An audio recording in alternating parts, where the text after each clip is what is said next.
One teacher, one child, one book and one pen can change the world. ये famous lines किसने कही थी?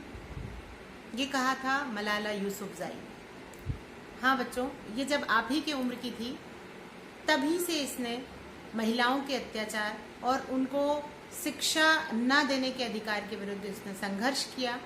और इसको तालिबानी जो टेररिस्ट थे उन्होंने जब ये बस से अपने स्कूल से वापस जा रही थी, क्योंकि वो लोग नहीं चाहते थे कि वहाँ की पाकिस्तान की लड़कियाँ पढ़ें और वो घर से बाहर निकले, और उनके कोई खास उनको अधिकार भी प्राप्त नहीं थे, वो बहुत सारे अधिकारों से वंचित थी।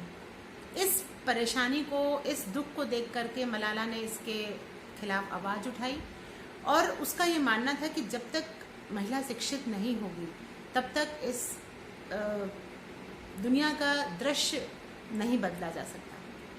तो उसने ये संघर्ष किया और उसको जब वो बस में स्कूल से वापस घर जा रही थी तो तालिबानी टेररिस्ट बस को रोक करके एंटर होते हैं विथ अ गन और पूछते हैं कि इनमें से कौन है मलाला। और मलाला उठ करके खड़ी हो जाती है कि कहो क्या कहना है, मैं हूँ मलाला। और वो उसको 3 फायर करते हैं और उसको जो गोली लगती है वो थोड़ी छू करके निकल जाती है और वो घायल हो जाती है। लेकिन इस घटना से उसको विश्व प्रसिद्धि मिलती है और 2014 में उसको नोबेल पीस पुरस्कार मिलता है। नोबेल पीस प्राइज जो दुनिया का सबसे बड़ा प्राइज है वो उसको मिलता है और उसका जो संघर्ष है वो आज भी जारी है। तो इस कहानी को सुनाने का उद्देश्य ये है कि आप लोग भी यदि अपनी स्थिति सुधारना चाहते हैं, आप गांव में रहते हैं लेकिन आप भी यदि शहर के बच्चों की तरह अच्छे स्कूलों में पढ़ना चाहते हैं तो आपको अपना बेस स्ट्रॉन्ग करना होगा, आपको अपने कंफर्ट जोन से निकलना होगा। एक और कहानी मैं आपको आज सुनाती हूँ। बिहार में एक साधारण सा मजदूर जिसका कि नाम था दशरथ मांझी और जिसको आज लोग जानते हैं माउंटेन मैन के नाम से।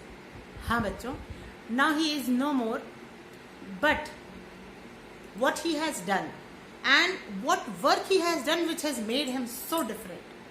तो मैं उसको बताना चाहती हूँ कि उस व्यक्ति ने एक छोटे से गांव का साधारण सा मजदूर, और उसने जब लोगों की प्रॉब्लम्स देखी कि लोगों को शहर तक पहुंचने के लिए 70 किलोमीटर का सफर तय करना पड़ता है तब वो जाकर के शहर पहुंच पाते हैं, तो उसने 50 फुट ऊंचे पहाड़ को उसने एक छेनी और एक हथौड़े से 22 वर्षों तक कंटिन्यूअस उस पर काम किया और उसको काट करके 360 मीटर लंबा और 30 मीटर चौड़ा रास्ता तैयार कर दिया। है ना बहुत विचित्र सी बात, है ना बहुत दुष्कर कार्य, बहुत ही इम्पॉसिबल कार्य, एक पहाड़ को काट देना। हाँ, और ये क्या कार्य था? ये परोपकार था।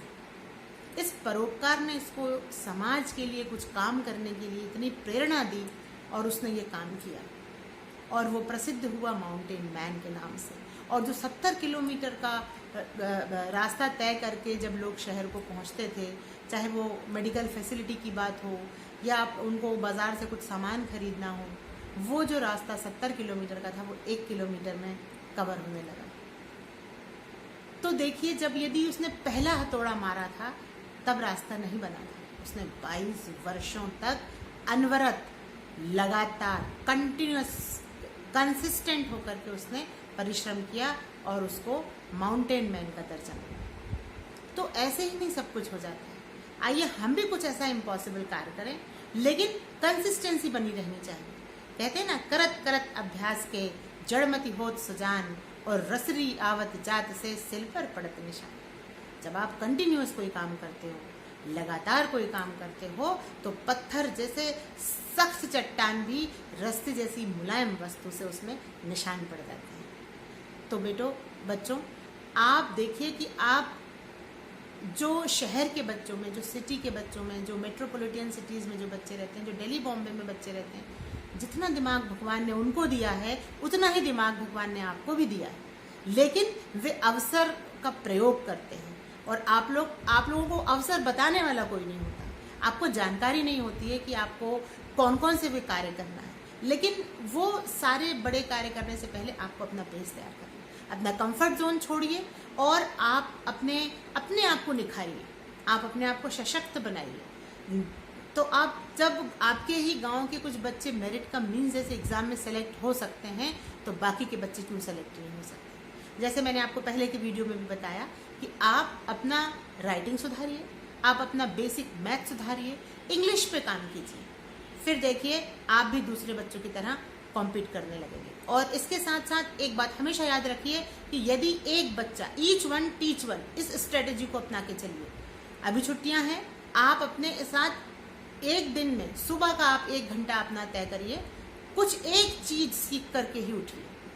अभी आपके पास यूट्यूब है, अभी आपको हेल्प करने के लिए गूगल है, आपको यदि नहीं आता है आप वहां से हेल्प ले सकते हैं, ठीक है ना। आपको जो भी प्रॉब्लम है आप मुझे कमेंट करके बता सकते हैं। लेकिन students, please do something, please leave your comfort zone, come out of the comfort zone. आराम करने की, आलस करने की स्थिति से उबरिए। डेली 1 घंटा सुबह, 1 घंटा शाम को आप जो भी कंसेप्ट सीखते हैं, जो भी चीज सीखते हैं, उसको अपने एक और अपने घर के भाई को, बहन को या पड़ोस के एक बच्चे को सिखाइए। और आप देखेंगे कि देखते देखते आप भी छोटी छोटी जो बेसिक चीजें हैं, आपको सामाजिक विज्ञान, सोशल साइंस बहुत कठिन लगता है, तो ये सोच के मत पढ़िए कि आपको एग्जाम में अच्छे नंबर लाना है। आप ये सोच के पढ़िए कि मेरे देश का इतिहास क्या था, मेरे देश में कैसी सरकार की व्यवस्था है, मेरे देश में कहाँ कहाँ पहाड़, पर्वत, नदियाँ, कहाँ से कहाँ नदियाँ निकलती हैं, मेरे कौन कौन से ऐसे देश हैं जहाँ पर बहुत अच्छी खेती होती है, जहाँ पर कौन से ऐसे देश हैं जहाँ कौन सी फसल बोई जाती है, कहाँ की संस्कृति कैसी। जब आप इस उद्देश्य से पढ़ेंगे ना, तो जो मक्खन निकल के आएगा वो आपकी लाइफ को बदल देगा। ये तो बाई प्रोडक्ट है, एग्जाम में पास होना, आंसर्स लिखना, अकबर कैसा था, अशोक कैसा था, महाराणा प्रताप कैसे थे, राणा सांगा क्या थे। जब आप इन चीज़ों के बारे में जानकारी लेने के लिए पढ़ेंगे, अपने इतिहास को जानेंगे, अपने देश के स्वर्णिम इतिहास को जानेंगे, तो आप एग्जाम में तो यूं ही लिख देंगे। तो कभी ये सोच के ना पढ़ें।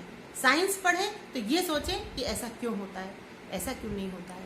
तो जब इस तरह की जिज्ञासा लेकर के आप किसी चीज़ को पढ़ेंगे, तो परीक्षा में पास होना तो बाएं हाथ का खेल है, लेकिन इससे जो आपको जानकारी मिलेगी, जो आपका ब्रेन पॉलिश होगा, जो आपको आपकी जो जिज्ञासाएं धीरे धीरे जो समझ में आने लग जाएंगी, उससे आप देखिए कि आपके लाइफ में एक अभूतपूर्व परिवर्तन होता है। तो please don't think that we are living in village and we can't do anything. शहर में रहने वाले बच्चों को सुविधाएं हैं, उनके पेरेंट्स उनका साथ देते हैं, और मैं जानती हूँ कि आप लोगों को घर के बहुत काम होते हैं, आपके पेरेंट्स आपको हेल्प नहीं करते हैं। आपके तो जो सरकारी स्कूल है, कभी कभी उनमें कुछ टीचर्स ही नहीं होते हैं कुछ विषय के। तो सारी स्थितियों से मैं परिचित हूँ, लेकिन फिर भी जब चाणक्य ने कहा था, अब्दुल कलाम जो हमारे प्रेसिडेंट थे, उन्होंने एक बात कही थी कि जब विद्यार्थी के मन में जिज्ञासा पैदा हो जाती है